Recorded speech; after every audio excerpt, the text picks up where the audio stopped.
Bismillah ar-Rahman ar-Rahim. In this session, we shall discuss a very important misconception which is generally found regarding Islam and women. And this misconception actually emanates from the fact that it is understood that Islam allows men to keep slave women and of course as a result of that have sex with them. Now, first of all, we must study this issue in the proper perspective in which it is mentioned in the Quran. In the times of the Prophet, he had inherited a society in which scores and scores of slaves used to live in various homes, and of course men would have slave ladies, slave women, and they would have sexual relationships with them.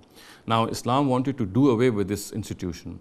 However, it was very deeply rooted in the Arab society, and Islam adopted a very gradual way to uproot this institution and to actually finish it from the society of Arabia.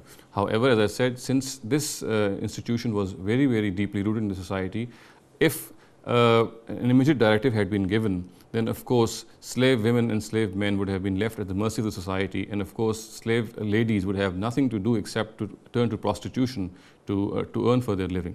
So therefore, very wisely, Islam adopted a very gradual strategy in eliminating this institution. However, of course, while this strategy was being adopted, slavery was given a sanctity, of course, and these relationships with slave ladies were allowed.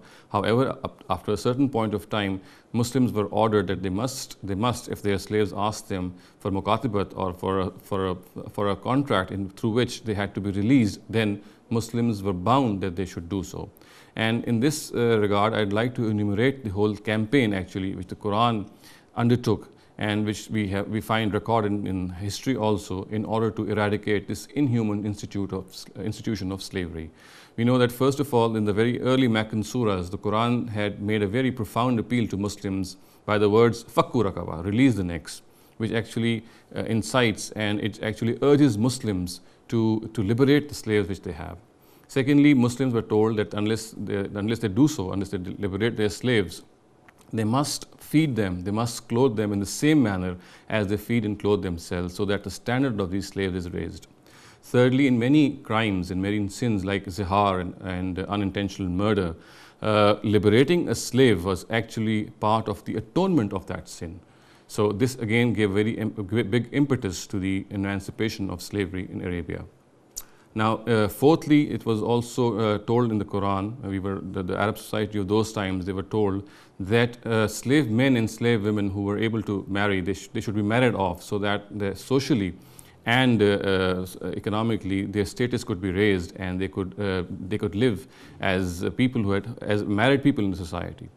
And in this regard, a fourth step which was taken was that people were told that if they had no option to marry among free women, so they could marry slave women, provided that they were kept chaste and they were Muslims, of course. And of course, in this regard, they were bound, they were obligated to give dower in this regard, so that the status of the slave ladies could be raised to the status of a free lady. In this regard, the sixth directive which was given was that in cases of zakat, one big head was fixed for fir rakab, which is called releasing of the necks, and in which money could be given for liberating slaves, and this of course gave a great impetus to the campaign of slave emancipation in Arabia.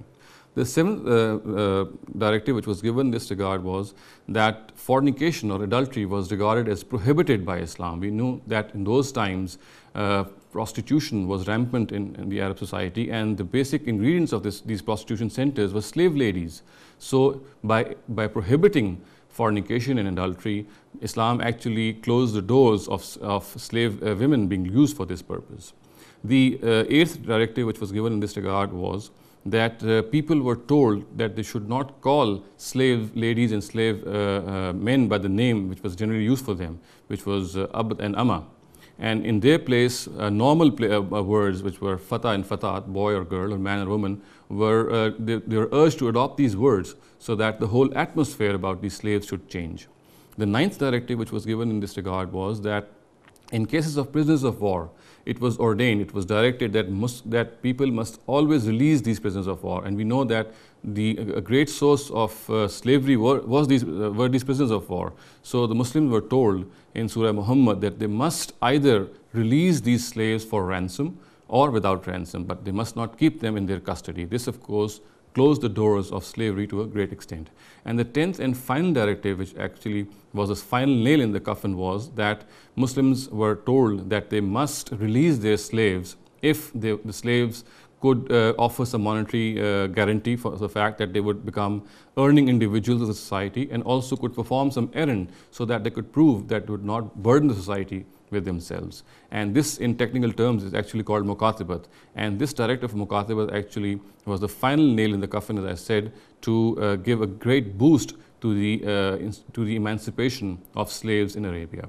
These then are the 10 directives or 10 measures which we find in history and in the Quran, recorded in the Quran, which show that Islam gradually adopted a great campaign to liberate slaves from the Arab society. And if it inherited this inhuman institution, it had no choice but to adopt this gradual procedure, simply because it was very deeply rooted in the Arab society. أقول قولي هذا واستغفر الله لي ولكم ولسائر المسلمين والمسلمات.